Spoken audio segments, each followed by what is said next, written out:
Hi, everybody. Thank you for joining me.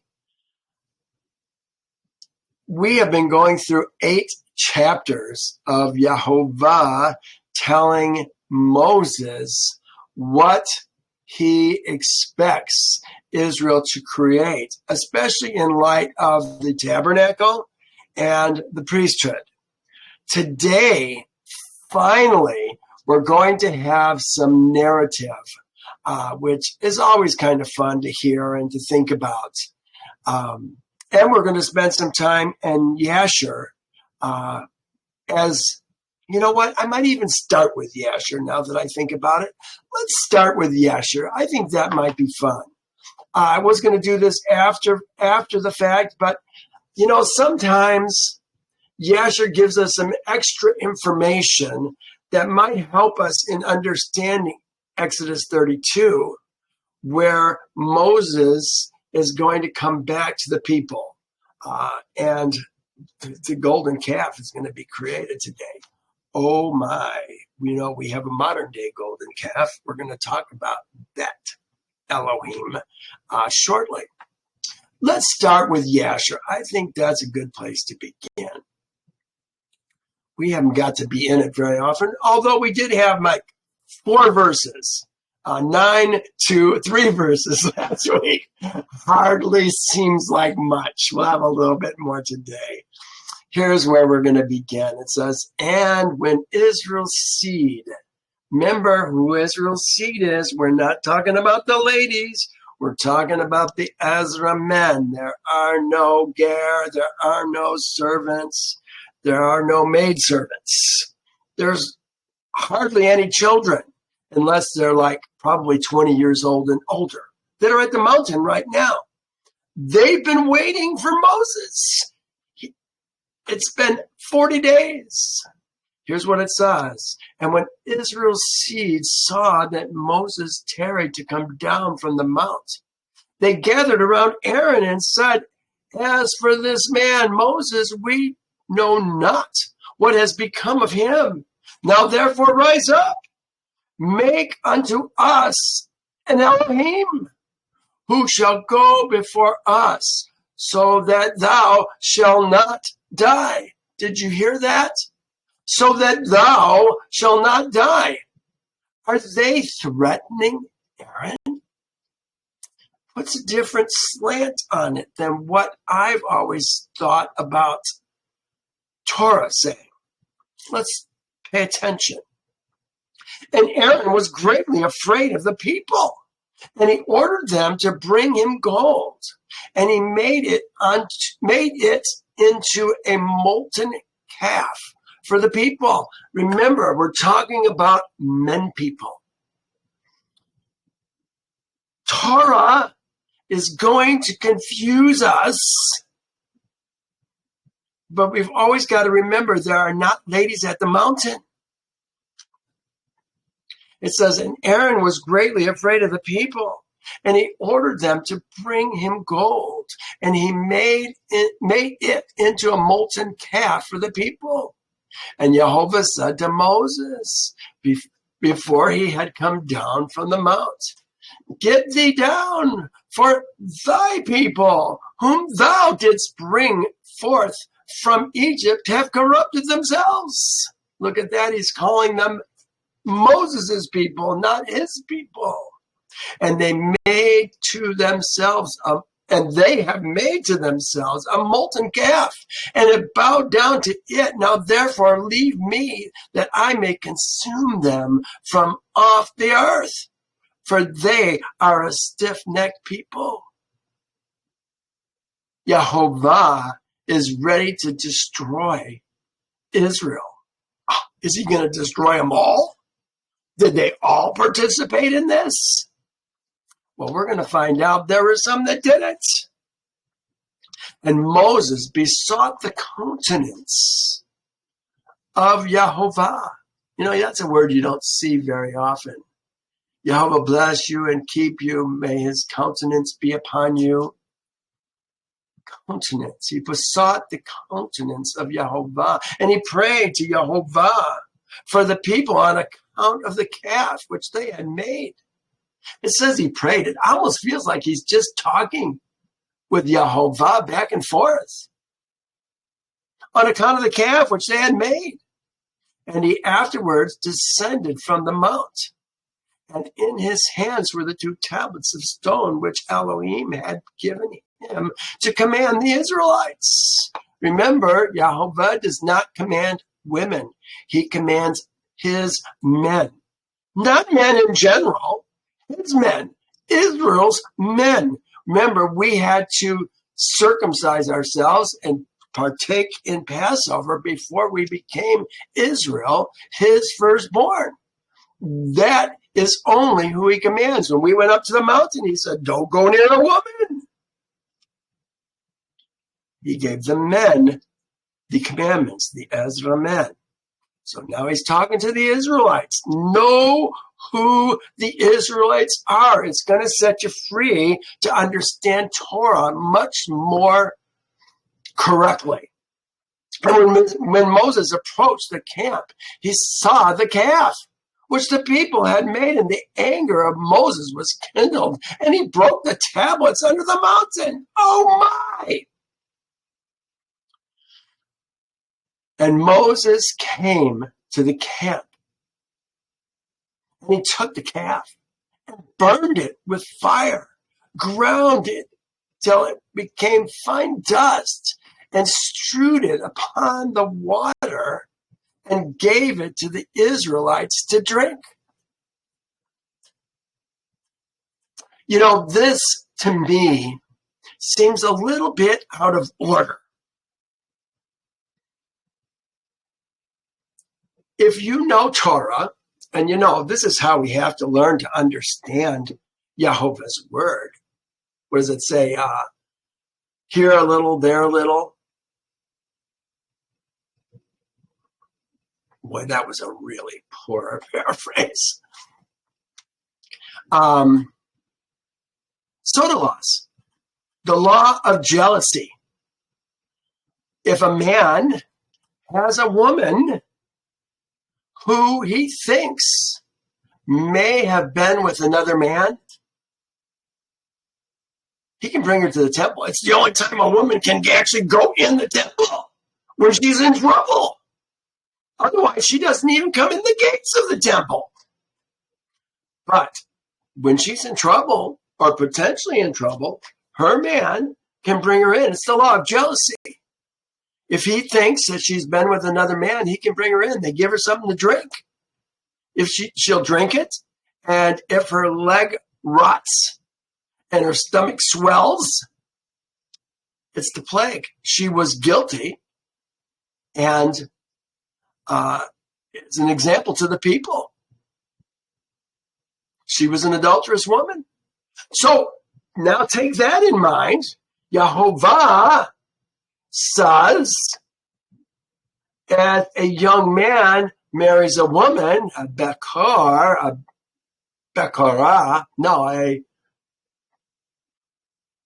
a young man, let's call him a young man, bachelor, comes from the word bachelor, I forget what the word is, marries a virgin, a betula.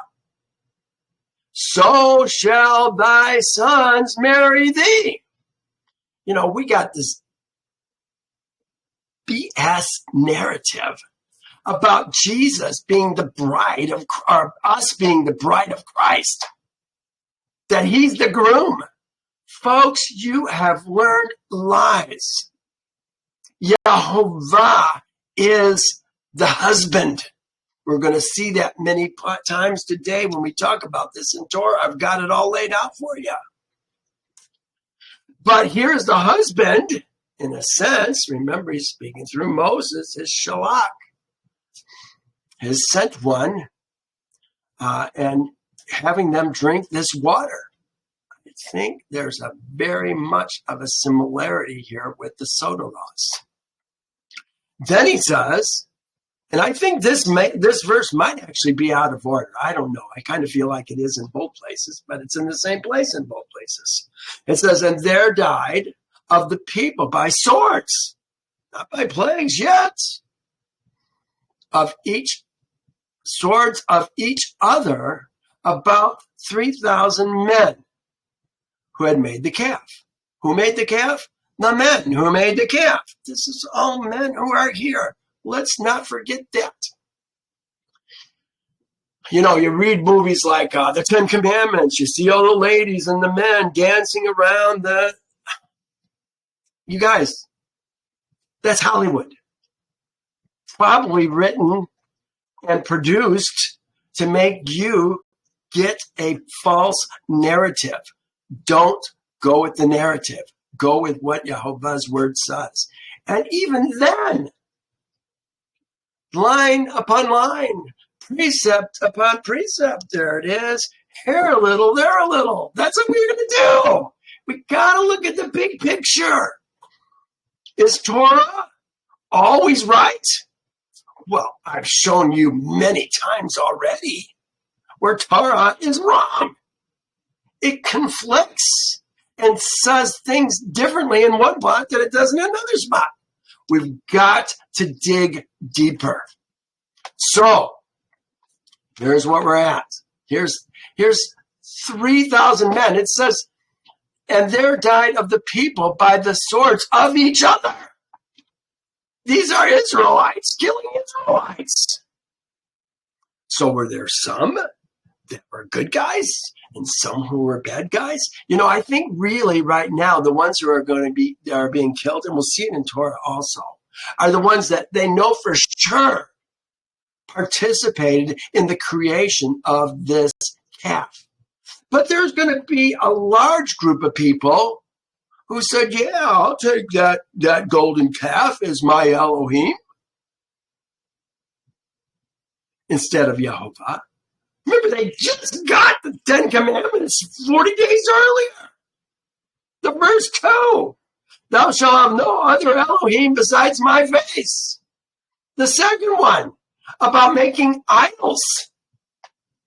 He says, I'm a jealous elohim. Well, doesn't this just fit in perfectly?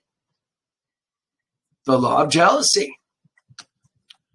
So we got the ones that were definitely guilty. But there's more that we don't know for sure what was in their hearts. I got a hunch that this is what the bitter waters is all about, to take care of the people who it wasn't that obvious. Let's just say it that way. Let's continue. And on the morrow, Moses said to the people, I will go up to Yehovah. Peradventure, I may make a covering. We're going to see that today. It doesn't say atonement. It's going to make a covering for your sins, which you have sinned to Yehovah. And Moses again went up to Yehovah, and he remained with Yehovah 40 days and 40 nights. He just came down from 40 days and 40 nights. Now he's going back up. And during the 40 days, did Moses entreat Yehovah on behalf of Israel's seed. And Yehovah hearkened to the prayer of Moses, and Yehovah entreated to him on behalf of Israel. And spake Yehovah to Moses to hew two stone tablets, and to bring them up to Yehovah, who would write upon them the 10 Commandments. So Moses broke them. Now we're going to recut them. And he's not going to cut them this time. We have to recut them. We're going to talk about the significance of that later today. And he's going to write again with his finger. I love to see that penmanship. The 10 Commandments. It says the 10 Commandments of Yehovah. You know, in Torah, it never says that he wrote the 10 Commandments. He just says the commandments which Yehovah had given him, or given them. This makes it clear it's the 10 Commandments. And Moses remained yet with Yehovah 40 days and 40 nights. And Yehovah instructed him in statutes and judgments to impart to Israel. Well, in this version of the Torah, the Yasher, they have Moses going up for another 40 days and 40 nights to get the second set of tablets, and then Yehovah is going to give him the judgments and the statutes. Torah does it the exact opposite. And Yehovah commanded him respecting Israel's seed that they should make a sanctuary. I put in Torah, this happened during the first 40 days. For Yehovah, a sanctuary for Yehovah, that his name might rest therein. And Yehovah showed him the likeness of the sanctuary and the likeness of the vessels. Yes, we saw that in Torah. And at the end of 40 days, Moses came down from the mount, and the 2 tablets were in his hands. So here we are now. This is going to be the second set of tablets. So we're jumping ahead a little bit, but when we do Genesis 33 through 35, we're going to see how those tablets were put together. So let's go to Torah then. And here we are with the people. Again, understand the people are not the lady people. They're not the ger people. They're not the servant people. They're not the children people. They're not the, I said servant, that's men. They're not the ama, the maid servant people. No lady servants, no men servants. These are Ezra men that are at the mountain. Now, when the people saw that Moses delayed coming down from the mountain, the people gathered together to Aaron and said to him, "Come, make us elohims." They say elohims. This says, make us another Elohim. They want another Elohim that shall go before us. For as for this Moses, the man who brought us up from the land of Egypt, we do not know what has become of him. I've got lots of notes. We see gods. It's Elohim is the word that's being used here. But remember, Elohim can be many gods, or it can be one great big God. The Elohim on the mountain. Gina, so nice to see you again this week. So this happens to be a qualitative plural, which is so interesting because they are trying to give this golden calf that they're about to create the same glory that the creator of the universe possesses. Oh my goodness. Oh my Elohim. I don't say OMG anymore. I always write OME. Now when the people saw, I'm reading on the right here, you guys. Now when the people saw that Moses delayed coming down the mountain, the people gathered together to Aaron and said to him, oh, this is what we just read. I don't need to read that again. Here's Yasher, 82. Now therefore rise up, make for us, I'm talking about men, an Elohim who shall go before us. You know, we actually covered that too. So that thou shalt not die. And remember, they're threatening Aaron. And Aaron was really afraid of the people. Is Aaron afraid of the women people? No, he's not afraid of the women people. It's not about being afraid of the women people. There are no women people here. It says, look at the next verse. Now, I have problems with this verse. Let's look what it says. And Aaron said to them, break off the golden earrings which are in the ears of your wives, your sons, your daughters. Obviously, we're talking about men, the men's women, the men's sons, the men's daughters. But where are these women and children? They're back down at Rephidim. I don't believe that this is happening. I think that somehow they're taking the earrings from the men. And why the men would even have earrings, that leaves questions in my mind too. Do you remember we talked about this in Exodus 21? It says, could these earrings be a sign as to which man a sign as to which man each person sons, daughters, wives, women, belongs to, is to serve. If these are talking about the men's earrings, and we're going to see that, look at the very next verse. I'm going to read ahead just because I want to make the point.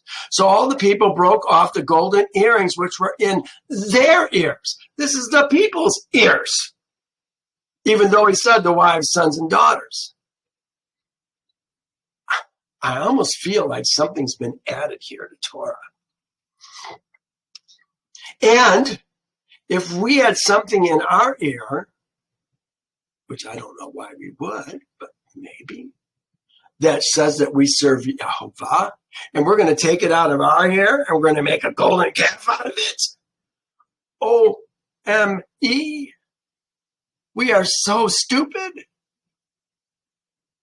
Think about this. This is Exodus 21. It says, if you buy a Hebrew servant, I'm reading on the right, he shall serve you 6 years, and in the 7th year he shall go free and pay nothing. If he comes in by himself, he shall go out by himself. If he comes in married, then he and his woman shall go out with him. If his master has given him a woman, and she has borne him sons and daughters, the woman and her children shall be her master's, and he shall go out by himself.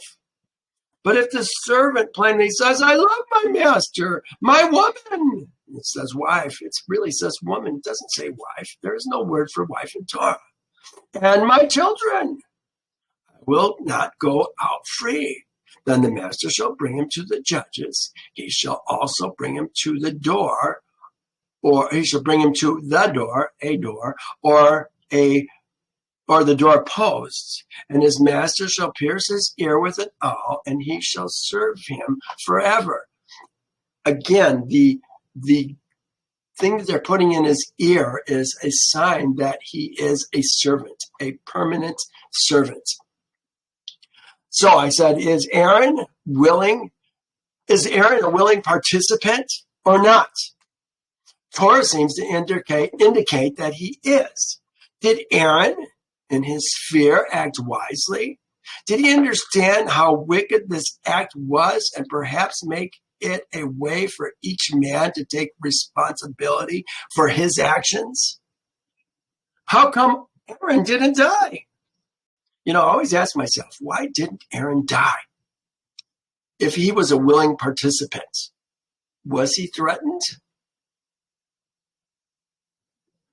I think there's some more information. I think things have been changed a little bit in the Torah.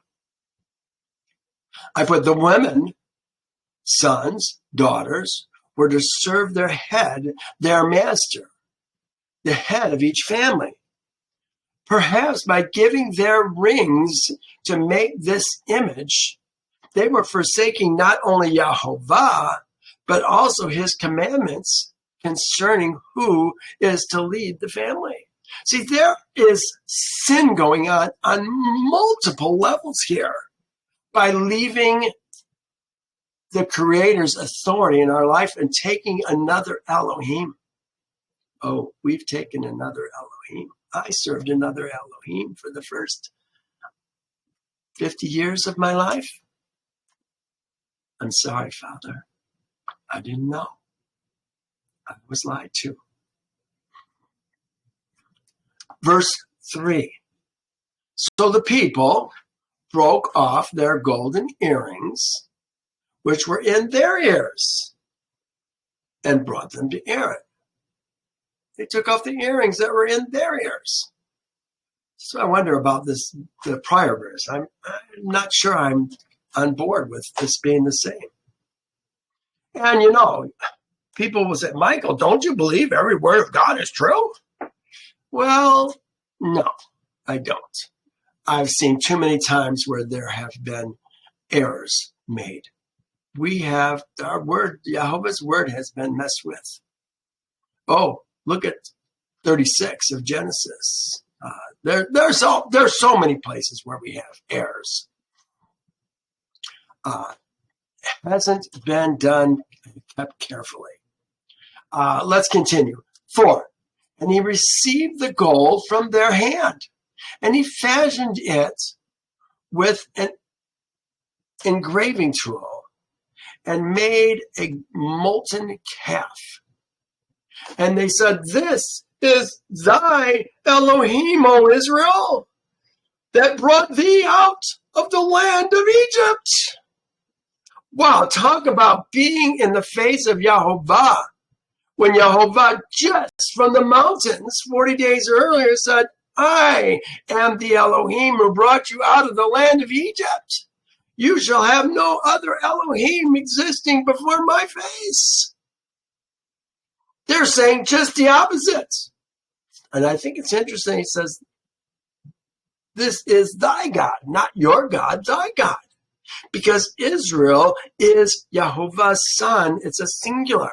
Ezra is a singular noun. So it would be appropriate to use thy when we're talking about Ezra men and Israel. Here, I've got some notes. Exodus 20, this is what we were just talking about. Thou, he's talking to men. Remember when we talk about thou in Exodus 20, it was the Ezra men that he was talking to. "Thou shalt not make for thyself a carved image, any likeness of anything that is in heaven above, or that is on earth beneath, or that is in the water under the earth. Thou shalt not bow down to them nor serve them. For I, Yehovah, thy Elohim, am a jealous Elohim, visiting the iniquity of the fathers upon the sons." It says children in most Bibles. It's sons to the third and fourth generation of those who hate me, but showing mercy to thousands of those who love me and keep my commandments. And they said, "This is thy Elohim, who brought thee out of the land of Egypt." Here I'm reading on the right still. Did everyone go along with this plan? Do you think that all the men in Israel at the mountain, the Ezra men, brought earrings to Moses? To Aaron, to make this golden calf? The fact that you brought it would make you guilty. That's why I say maybe this was a well-planned thing that Aaron was put together, if they're going to force him to do it. Did everyone go along with this plan? Sounds like a lot of peer pressure. They said, "This is thy Elohim." The golden calf makes no demands on them. It has no statutes, judgments, or ordinances. They can do pretty much whatever they want. Sounds a little bit like Christianity, doesn't it? Well, that's what's going on with this golden calf. We have a modern day golden calf.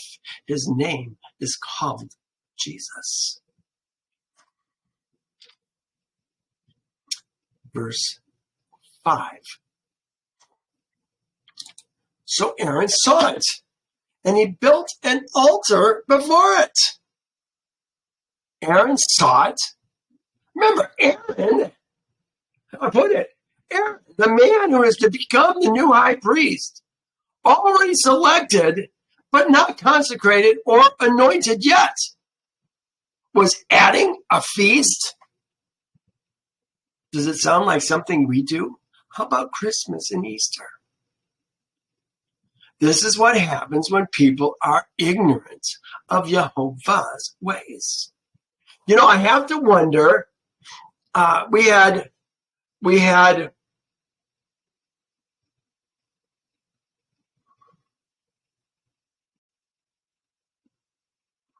I don't think we had enough weeks. From the time we left Egypt to Shavuot, we had 7 weeks and a day, 2 months. Another 40 days is 3 months. I was thinking maybe, it might actually be. Could this be summer equinox? The more sun god worship that they decided to have this new holy day? what did he call it? A feast. Tomorrow is a feast to Yehovah. But Yasher paints a different picture. Verse 6. Then they rose up early the next day. It says, offered burnt offering. Here's what it actually says. It says, raised olah and brought shalamim. Raised olah and brought shalamim. Olah, remember, that's the sweet aroma that's going up to Yehovah. They're raising that up to Yehovah, but they're raising it up to a golden calf. Oh, my Elohim, such wickedness. That goes on every Sunday in most churches. Wednesdays too, for that matter. Who chose Wednesday and Sunday, by the way? What happened to the Sabbath? It says the people sat. Here, I should make this, since we're doing the people.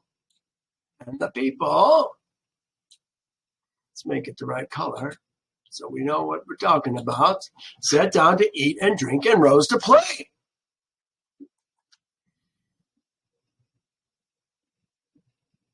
But they broke 2 commandments at once. I think I wrote that in the last verse. Here, in the chapter that has the 10 commandments, Exodus 20, in 19 it says this. 19, actually through the end of the chapter, it's talking about this. It says, then they said to Moses, you speak for us. We will hear, but let not Elohim speak with us, lest we die. That fear of Yehovah didn't even last 40 days. And Moses said to the people, do not fear, for Elohim, the Elohim is what it says, the Elohim has come to you, Yo, and that his fear may be before you, and that you may not sin. Well, it didn't last long. So the people stood afar off, but Moses drew near to the thick darkness where the Elohim was. Then Yehovah said to Moses, thus you shall say to Israel's seed, you have seen that I have talked with you from heaven. You shall not make anything to be with me, gods of silver or gold. Gods of gold you shall not make for yourselves. It's almost like he's trying to warn them ahead of time. But here's what he tells us to do. He says, an altar of earth thou shalt make to me, and thou shalt slaughter on it thy offerings. Shakat is probably the word they use there, since we're talking about olah. Or maybe they just said slaughter because they're also talking about peace offering too, because we're going to eat the peace offering. He says, and thy peace offerings, olah and peace offerings, the same thing that they're doing right here with the golden calf. And in every place where my name is remembered, I will come to thee and I will bless thee. Wow, what a promise. You want to be blessed by Yehovah? Send up some olah and some shalamim, even an olah offering. He says, in every place where my name is remembered, I will come to thee and bless thee. Ooh, I want the blessing. And if thou shalt make an altar of stone, thou shalt not build it of hewn stone. For if thou use thy tool on it, thou hast profaned it.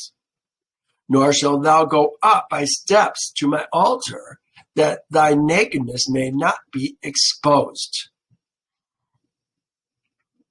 They had plenty of rocks. If he's going to make an altar, it's going to be an altar of stone that he's making.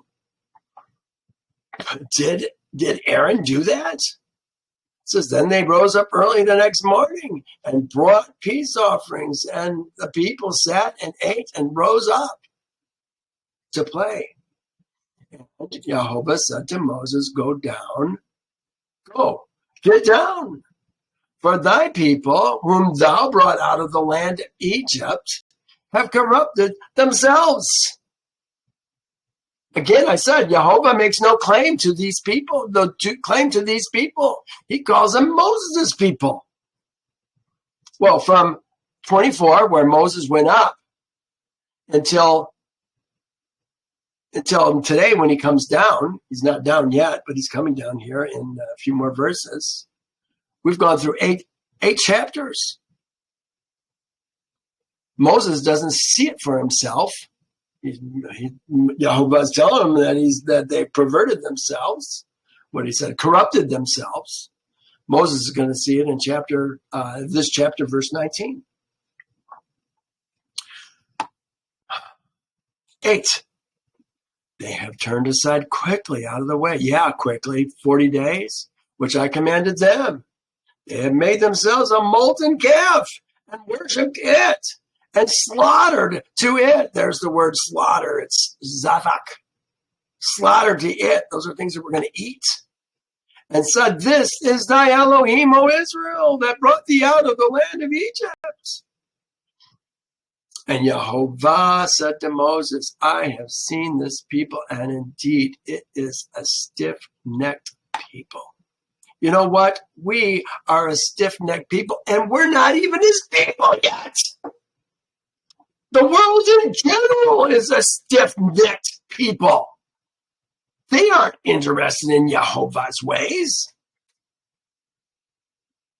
These people had some foundation, some roots for being Yehovah's.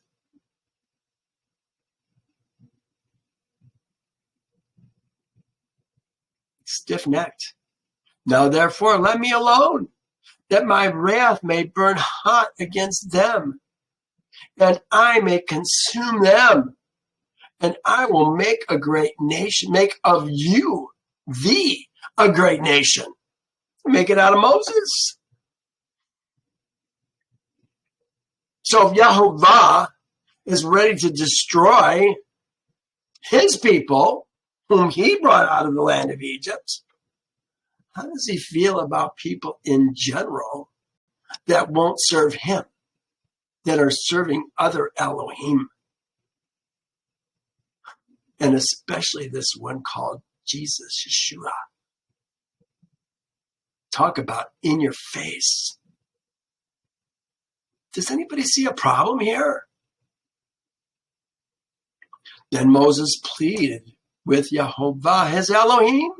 Yehovah is Moses' Elohim. And said to Yehovah, Yehovah, why does thy wrath burn against thy people, whom thou hast brought out of the land of Egypt? With great power and with a mighty hand. Yes, Father, you did this. Why should the Egyptians speak and say, he brought them out to harm them, to kill them in the mountains, and to consume them from the face of the earth? Turn thy fierce wrath and relent from this harm to thy people. Does this sound like Moses is telling Yehovah what to do? Turn thy fierce wrath and relent from this harm to thy people. That was a question. No, I guess that was a period, a statement. He goes on. Remember Abraham. Didn't call him Abram. Isaac. And Israel. Remember, didn't call him Jacob. Why? Your servants, to whom thou swore by thy own self, by your name, you swore by your name.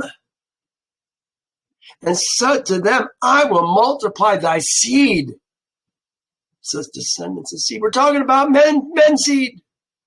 Thy seed as the stars of heaven, And all this land that I have spoken of, I will give to thy descendants. Remember, it's always about the land and the seed, the land and the seed, the land and the seed. That's why Israel is the Ezra Haaretz. They call him native of the land. Ezra Haaretz. Haaretz is the land. Yeah, I think I've got it here. Sworn in Yehovah's name. Okay, Yahweh swearing in his name. We're not talking about it. Remember your fourth commandment: don't take the name of Yehovah in vain. If you're going to swear in Yehovah's name and make it good. By using this name, Israel, by using the name Israel instead of Jacob, this is not my note, although I have added to my note, but this is primarily a note that was created by Glenn McWilliams. Really a great man. He had some very, very good insight. He never saw the Ezra men. There's much that he's missed, but he had some great insight. And this is one note that I really liked that he done. And I'm going to have several of those today. By using the name Israel instead of Jacob, Moses is pointing not to the earthly line, but earthly line of the patriarchs, but the spiritual line. Remember, Abram became Abraham when he circumcised himself and became part of the Passover. The Passover, they called it the time of life.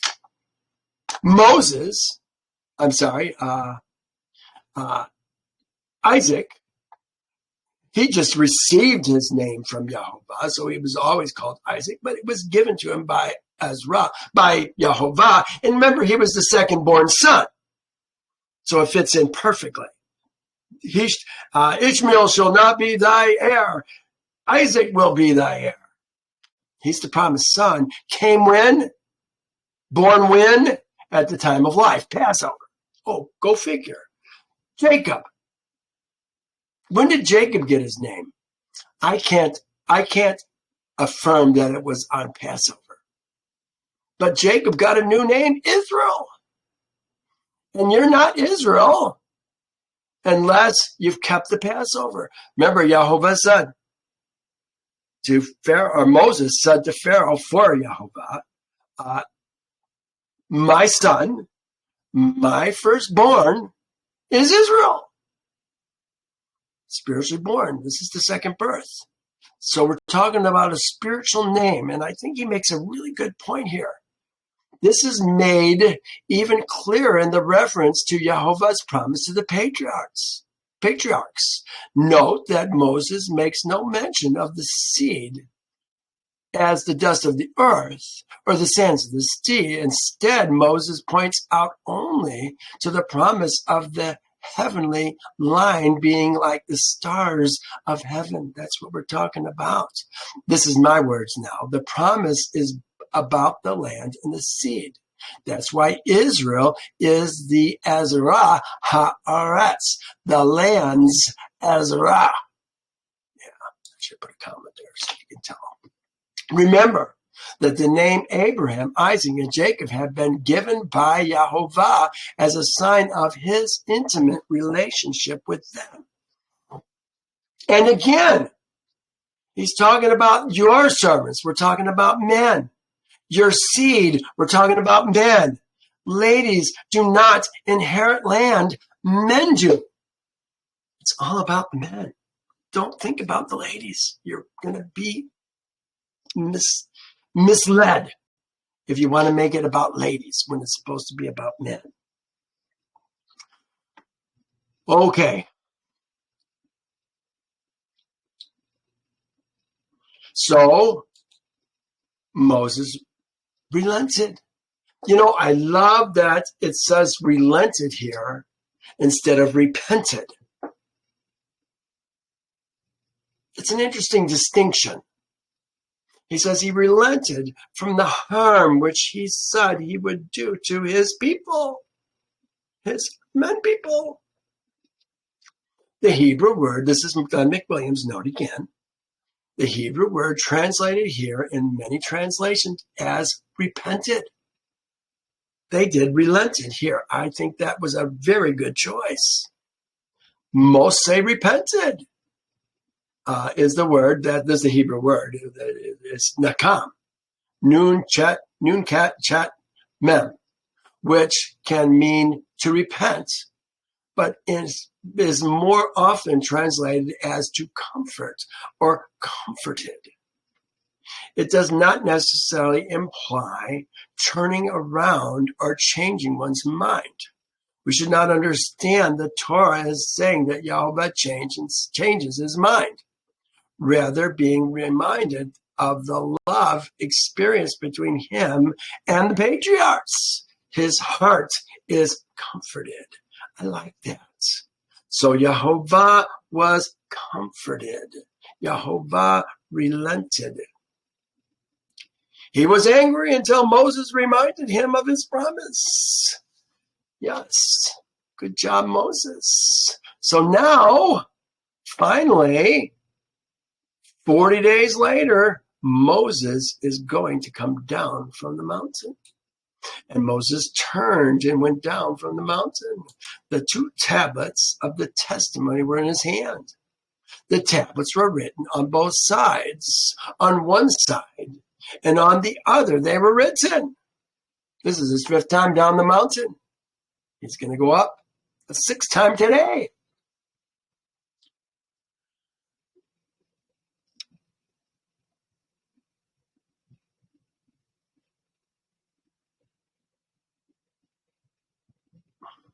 I think I'm going to wait. I have something I wanted to talk about the first covenant and the second covenant. When we cut the tablets the 2nd time, I think I'm going to wait until next week or the week after to talk about this. I think in light of what's going on here and what's going on back then when we actually go over this, I think it'll make more sense. And I don't want to take too much time because this is already pretty long. So the tablets were written on both sides, one side and on the other they were written. Now the tablets were the work of Elohim, and the writing was the writing of Elohim engraved on the tablets. Isn't that interesting? Love to see that handwriting. And when Joshua heard the noise of the people, they shouted. Joshua, look at, finally, Joshua. Did you even know Joshua was with Moses all this time? I knew he was because Joshua went up with him. But I had to look for this verse to find Joshua with him. He heard the noise of the people as they shouted. He said to Moses, "There's a noise of war in the camp." But he said, this is Moses now, it's not a noise of the shout of victory, nor the noise of a cry of defeat, but the sound of singing I hear. So it was. As soon as he came near to the camp, he saw the calf and the dancing. You know, we see dancing. What do we think? Oh, it's men and women dancing. No, men dance. Men dance. They're dancing around the golden calf. So Moses' anger became hot, and he cast the tablets out of his hand and broke them at the foot of the mountain.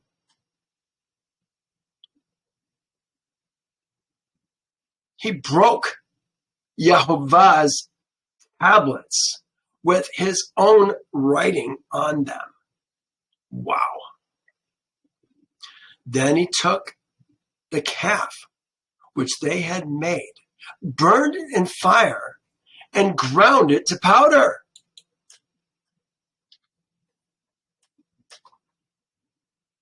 He took the calf, which they had made, burned it in the fire, and ground it to powder.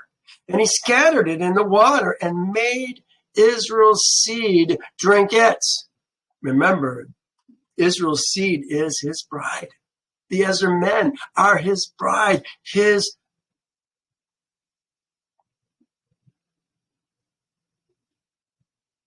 What did they call him?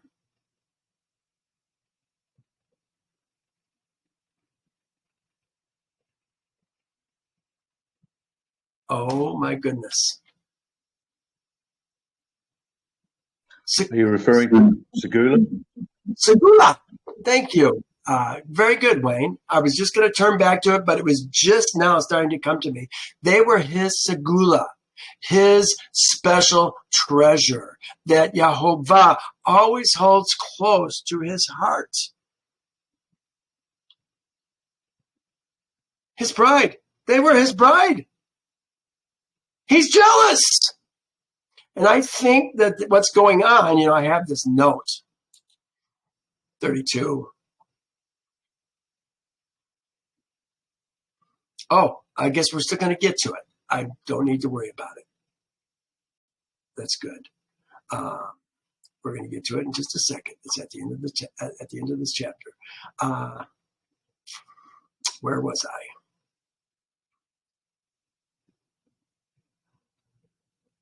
Made the children of Israel drink it. We're right here. This verse seems to be out of sequence. It does seem to me out of sequence. It seems to me they killed the men, and then he had them drink it. And I think that being ground to powder, maybe they just want to get it in that order. I don't know. But I think this is exactly what's going on with the soda laws, the law of jealousy. We'll talk about that. That's the last thing we talk about today. 21. And Moses said to Aaron, what did this people do to thee that thou brought so great a sin upon them? Yes, Aaron, what are you doing? Were they threatened? Was he threatened? I think he was. So Aaron said, do not let the anger of Yehovah become hot. Thou knows the people that they are set on evil. Remember, we got to always remember, Aaron wasn't killed. If Aaron was so complicit that he willingly went along with this, I would think he would have been killed. I would think he'd have to be killed. He's the head. He's the future priest. He's the one that people went to. Here's what he says. For they said to me, make us elohim. Remember, it's qualitative plural. He didn't make more than one. He made one. He made a golden calf, just like the one we have today that we worship. That shall go before us. As for this man, as for this Moses, the man who brought us out of the land of Egypt, we do not know what has become of him. Again, the qualitative plural.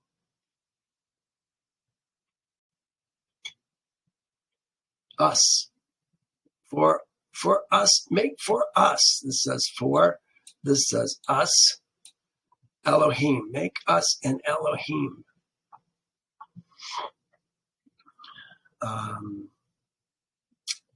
24.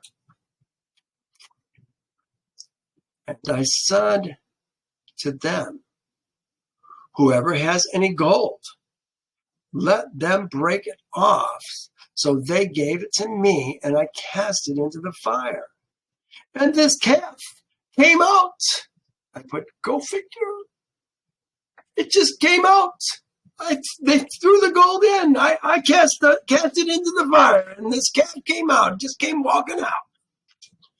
Then Moses saw the people were unrestrained, for Aaron had not restrained them, to their shame among their enemies. Yes, oh my gosh, they're doing exactly what the world does. Moses is concerned about the men, not the women. The women are responsible to their men.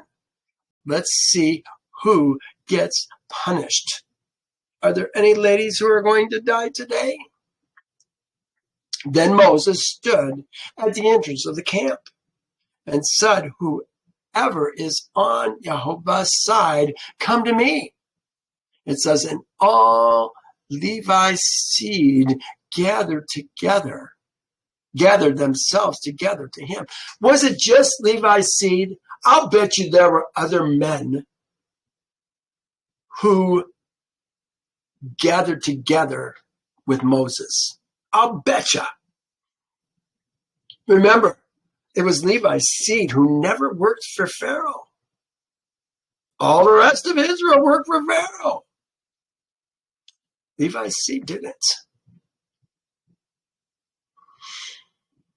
And he said to them, thus says Yehovah, Elohim of Israel, let every man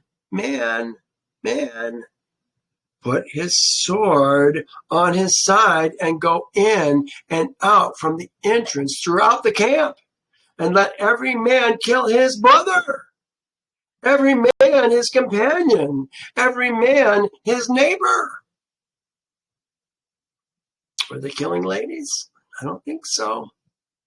What do I have in my note here? Who is being killed, men or women? So the sons of Levi, Levi's seed, did according to the word of Moses. This is Levi, B'nai Levi is what's going on here. B'nai Levi. It's Levi's seed. Did according to Moses' word. And about 3,000 men, Ish, there are no lady Ish, of the people fell that day. Then Moses said, consecrate yourselves today to Yehovah, yourselves. This is y'all's selves. Today to Yehovah, that he may bestow on you, y'all, a blessing this day. And every man has opposed his son and his brother. Do you see how it's all about the men?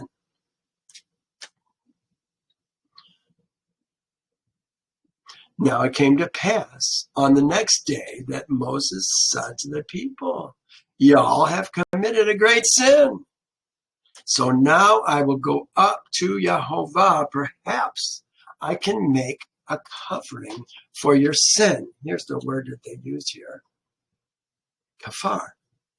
The Day of Atonement is incorrectly done. It's the Day of Coverings. The Day of Coverings. There's many things that are covered that day. He says, for your sin. For y'all's sin. Then Moses returned to Yehovah. So this is again, now he's going up for the sixth time up into the mountain. Here it is here. I put this so we could read this. I put, Moses goes up for the sixth time. And said, oh, these people have committed a great sin and have made themselves, here's what it says, made for themselves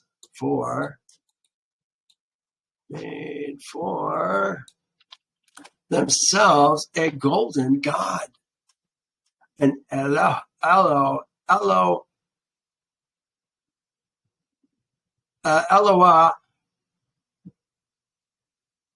Zahab,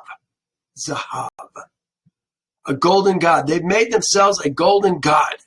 Eloah is kind of the short form of Elohim. It's still an Elohim, but we're talking about a golden Elohim at this point. So the correct way of doing that is with this word.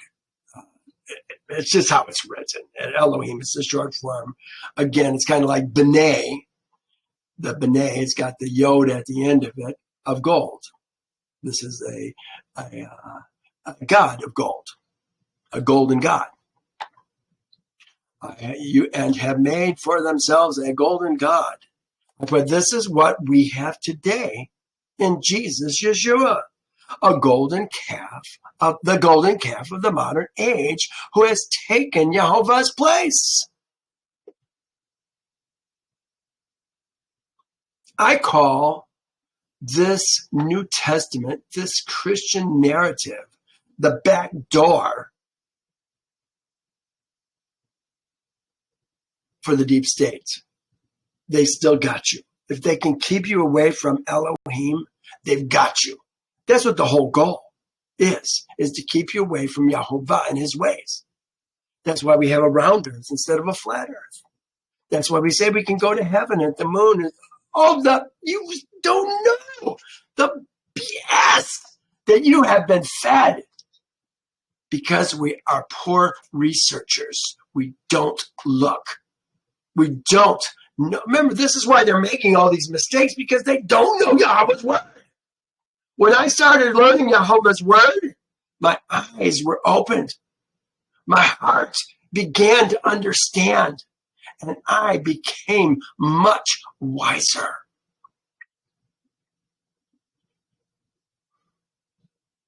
And have made themselves a golden elohim, golden God. Yet now, if thou will forgive their sin, but if not, I pray, blot me out of thy book, which you have written. Here he's talking about the book that Yehovah has written. We're going to see there's going to be people that are going to be blotted out of that book. But not Moses, because Yehovah repented. Look what it says now. I will blot him out of my book. Here's Yehovah, the very next verse. And Yehovah said to Moses, whoever has sinned against me, I will blot him, not her, him out of my book.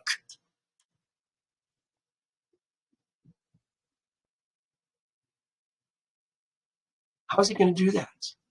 Here's how he's going to do it. He's going to do it with a plague. Last verse. First, he's going to talk about where Moses has got to go next. He says, now therefore go, lead the people to the place of which I have spoken to thee. This is the promised land. Behold, my angel shall go before thee. Nevertheless, in the day when I visit for punishment, I will visit punishment upon them for their sin. Now, does that relate to the next verse? Look what it says. So Yehovah plagued the people because of what they did with the calf, which Aaron had made. They had committed adultery, spiritual adultery, and they drank that water. And now some of them are going to be plagued. But I have a note. Actually, that was it wasn't a quick note. We'll talk about two notes before we go. My messenger. Who is my messenger? It says, behold, my angel. They have angel. The word is shakat. Here it is right here. Shakat. I sent one. Here, maybe I can bring it down a little bit. There. Shakat. Shalak. He sent one. I will send Shalak, my messenger. Melach. Messenger. Messenger is the correct translation for that. I will send my Shalak. I will send my Malach. My angel shall go before thee. Nevertheless, in the day when I visit for punishment. Okay, let's talk about this angel. Who is the messenger? Who is the messenger that Yehovah is talking about? Who's going to be the sent one? I put the pillar of fire and smoke. Could that be? How about Joshua? He's going to take the place when we finally go into the promised land. Moses himself? My guess was Moses, and I think I'm right. And I say that because of what we're going to see in verse 2 of the very next chapter. It says this, and I send Shalak, my messenger, Melech, before thee, and I will drive out the Canaanites and the Amorites and the Hittites and the Perizzites and the Hivites and the Jebusites. So here's the answer. This is 33:12-14. Then Moses said to Yehovah, see, you say to me, bring up this people, but you have not let me know whom you will send with me. Yet you have said, I know you by name, and you have found grace in my sight. Now therefore I pray, if I have found grace in your sight, show me now your way, that I may know you, and that I may find grace in your sights. And consider this nation is your people. And he said, my presence will go with you, and I will give you rest. I think that the messenger, the angel, the Melech, is Yehovah's spirit leading Moses as his shalach, his sent one. Well, the last thing I want to talk about today is this plague. Talking about the soda laws. Remember, we were talking about Yehovah's sons are his bride, his segula, his precious treasure. As a man, Bekor, maybe it's Bekor. As a man, it comes from bachelor.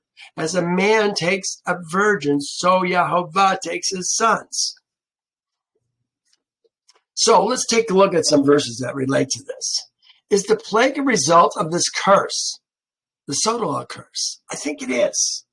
We haven't been introduced to it in Torah yet, but that's not to say that it hasn't been around. I wonder if when Moses just turned it to dust and put it in the water, if in fact he was doing exactly that same thing. So it says 32:35. So Yehovah plagued the people because of what they did with the calf which Aaron had made. I put Yehovah. Now some of this is Glenn McWilliams' words too. Yehovah is a jealous husband, a jealous Baal. Baal means is translated as husband. You find that in Proverbs 32.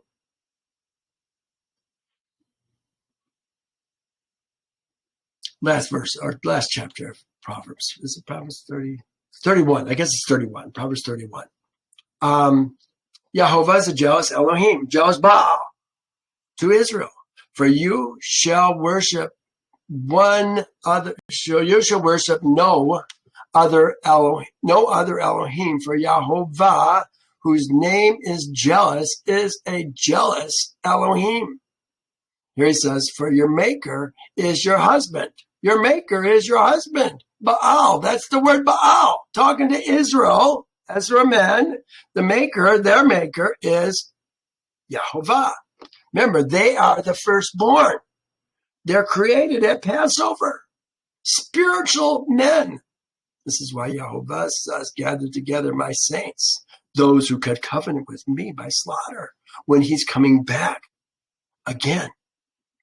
Not Jesus is coming back. Yehovah is coming back. You've been lied to. Yeah, I know what it says in the New Testament. Screw the New Testament. Find out where the New Testament came from and who gave it to you. Who do you think was? Do you think the Hebrews added the New Testament to the scriptures? To the Hebrew scriptures? No, it was the Catholic Church, you guys. All right.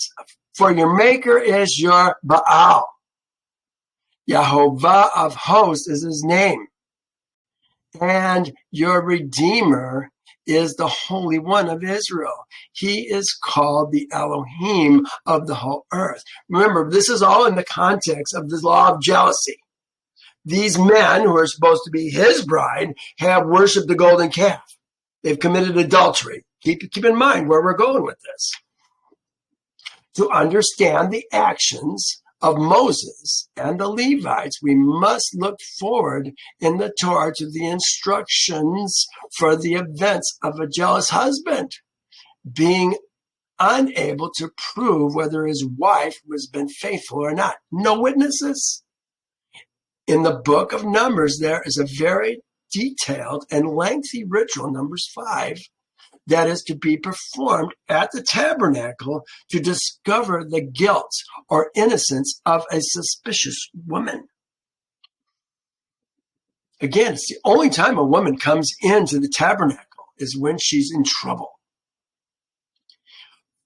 If, for legitimate reasons, a husband suspects that his woman, doesn't say wife, woman, is unfaithful to him, but is unable to prove it, the husband brings his woman with a specific offering to the door of the tabernacle, where the rites of a jealous husband takes place.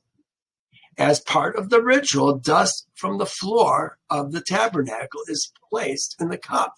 In a sense, that's what's going on in the river. They got the dust from the river, dust and water and the gold. The priest then writes the curse on the piece of the parchment and reads it. He reads it to the suspected adulteress, who agrees to the curse by saying, "Amen, amen." The priest then blots out the curse by pouring water over it, washing the curse into the cup, and the wife then drinks the curse. When he has made her drink the water, then it shall be, if she has defiled herself and behaved unfaithfully toward her husband, that the water that brings a curse will enter her and become bitter, and her belly will swell and her thigh will rot, and the woman will become a curse among her people. But if the woman has not defiled herself and is clean, then she shall be free and may conceive seed. She's been a good girl. Just must understood. What are we witnessing in the actions of Moses? What we are witnessing in the actions of Moses, and in particular the ritual at the base of Mount Sinai, is in fact the ritual of the jealous husband. The ambiguity of intent is solved by the administration of the bitter waters. How do you tell? How do you know it was in a man's heart that he was actually worshiping the golden calf, or just kind of going along with the crowd unwillingly? This is how we tell. Those who are generally attempting to worship Yehovah Lev, those who are indeed guilty of worshiping an elohim other than Yehovah, are plagued. We must remember that this deadly affliction is part of a just sentence against those who violate the covenant. Yeah, we are not supposed to have other elohim. We're not supposed to make idols. What we witness then is Torah granting power of the sword to the government of Israel and the human execution of the guilty. Humane execution of the guilty. Now keep in mind, there are some people that we know for sure were involved. And I really feel like what's going on in these days, we've got secret executions going on by the military, tribunals. Many are being tribunaled and executed. Obvious traitors, obvious adulterers. They were serving Satan and worshiping Satan. But there's a lot of people that we don't know. We don't know what's in their hearts. And I think this is what's happening here, is it said 3,000 men were executed. How do they know which ones to execute? Their sons, their brothers, their neighbors. They knew they were involved already by their actions.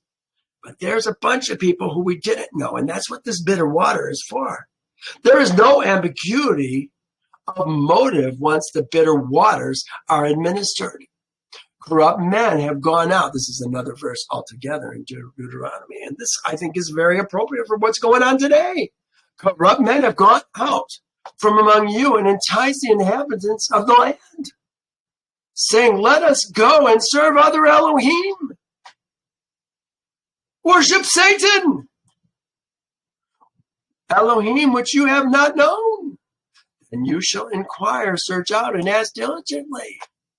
And if it is indeed true and certain that such an abomination was committed among you, all shall strike the inhabitants of that city with the edge of the sword, utterly destroying it, all that is in it, and its livestock, with the edge of the sword. Well, that's all we're going to talk about today, you guys. Thank you for joining me. I hope you found this interesting. I find it very, very interesting. We'll catch you next time. Bye now.